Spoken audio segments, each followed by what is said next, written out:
Oliver asks for more.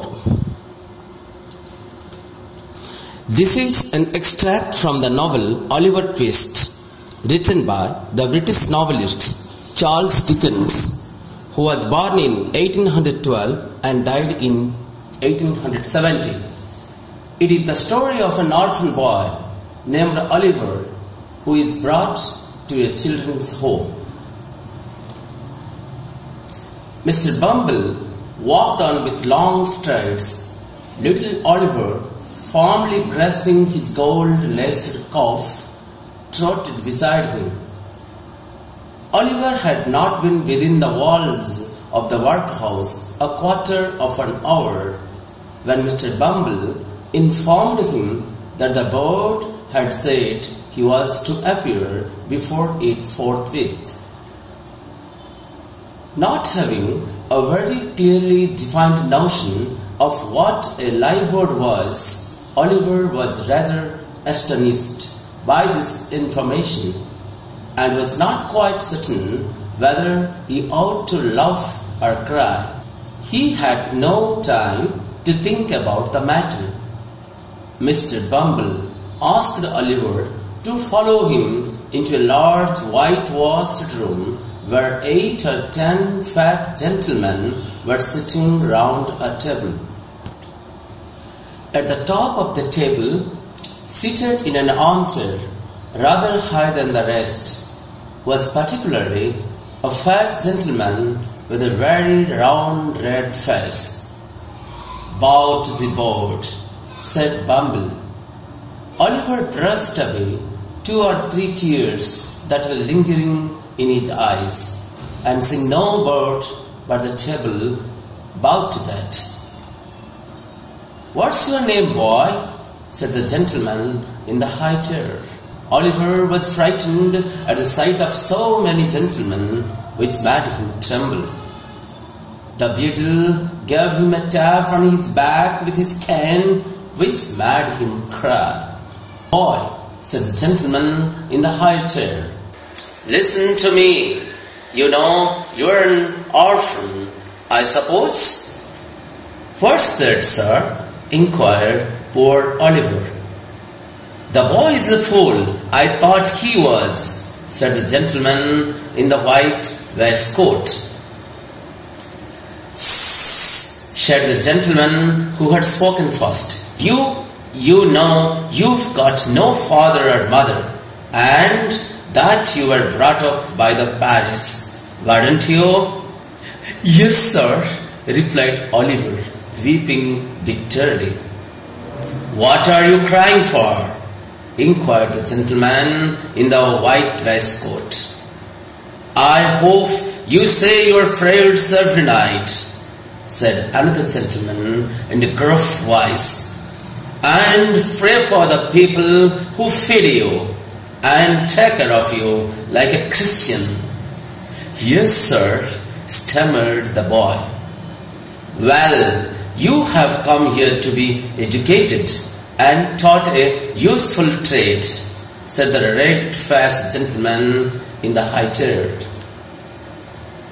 "So you will begin to pick oakum tomorrow morning at 6 o'clock, added the surly one in the white waistcoat. Oliver bowed low, directed by the beadle, and was then hurried away to a large ward, where, on a rough, hard bed, he sobbed himself to sleep. Poor Oliver, as he lay sleeping, unconscious of everything around him, the board had taken a decision that would change the course of his life. The members of this board were very wise and philosophical men. As they turned their attention to the workhouse, they discovered that it was the regular place of public entertainment for the poorer classes. It was the place where they had breakfast, dinner, tea and supper all the year round and free, where it was all play and no work. This was a really shocking state of affairs. They were of the opinion that the poor should be given only two alternatives, either to starve quickly outside the workhouse or gradually inside the house. With this view, they decided that the inmates of the workhouse would be issued 3 meals of thin gruel a day with an onion twice a week. For the first 6 months after Oliver Twist was moved in, the system was in full operation. As a result, during this period, the number of workhouse inmates got smaller and the inmates themselves shrank in size and became thinner. The room in which the boys were fed was the large stone hall with a big copper bowl at one end, out of which the master, dressed in an apron for the purpose and assisted by 1 or 2 women, ladled the gruel at mealtime. Of this festive composition, each boy had 1 basinful, and no more, except on occasions of great public rejoicing, when he had 2 ounces and a quarter of bread besides. The basins never wanted washing. The boys polished them with their spoons till they shone again.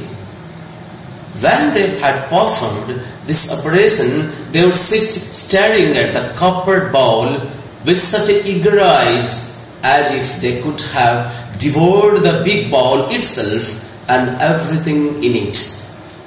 At the same time, they sucked their fingers most carefully to catch off any stray splashes of gruel that might have struck thereon. Boys have generally excellent appetite.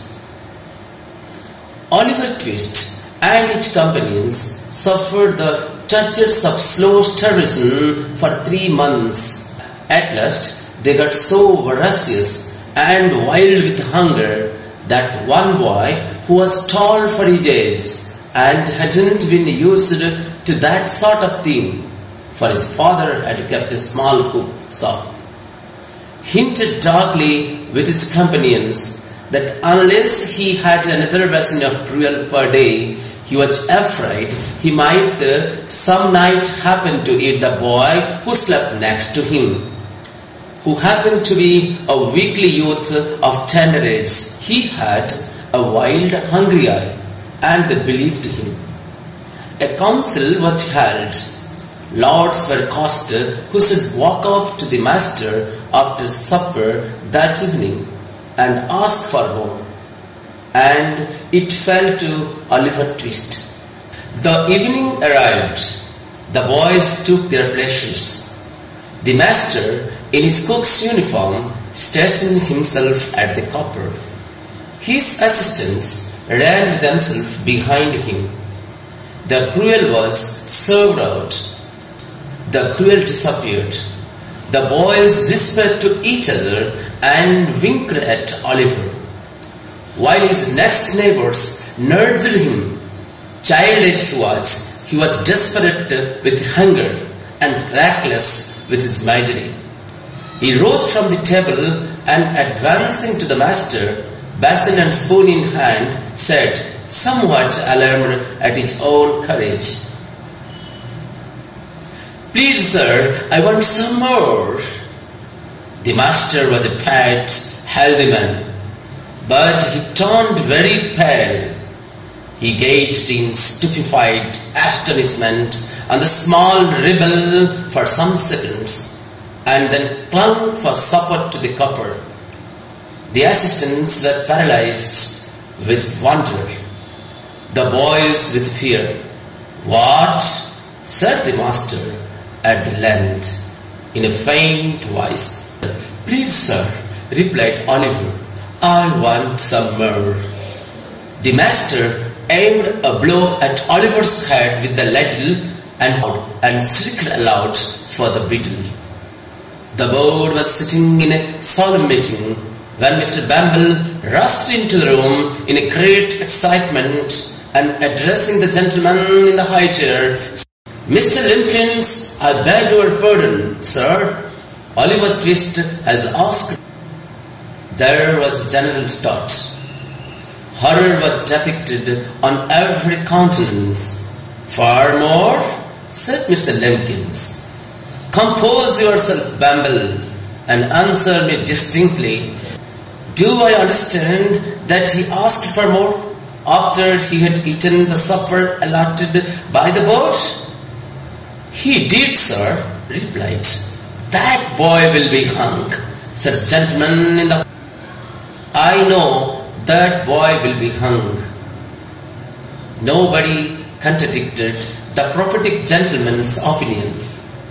An excited discussion took place.